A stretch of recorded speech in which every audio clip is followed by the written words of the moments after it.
Comment organiser une gigantesque quantité d'informations de manière à pouvoir toujours trouver ce qu'on recherche? On peut par exemple inclure une référence dans un texte comme une note de bas de page qui vous renvoie à un autre document. C'est sur un principe analogue que reposent l'hypertexte et les hyperliens à la base du World Wide Web.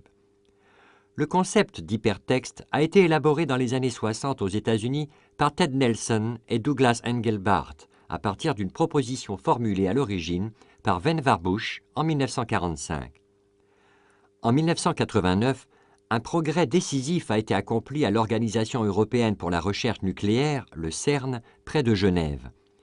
Le scientifique britannique Tim Berners-Lee a proposé un système hypertexte distribué, appelé au départ MESH, et conçu pour faciliter l'accès du personnel du CERN à la foule de documents en ligne utilisés par le centre. Avec la collaboration du Belge Robert Caillot, Tim Berners-Lee a créé un système qui, en autorisant les interconnexions entre les vastes bases de données existantes et de nouvelles bases, permettrait de consulter toute information ou référence jugée importante et de la retrouver ultérieurement.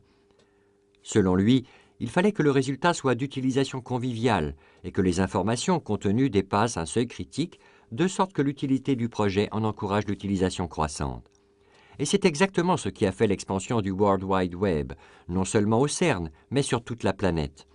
Le logiciel, ainsi que les descriptions du langage HTML et du protocole HTTP et l'utilisation des URL, a été développé en 1990 et le premier site web contenant des informations sur le système a été rendu accessible au public en 1991.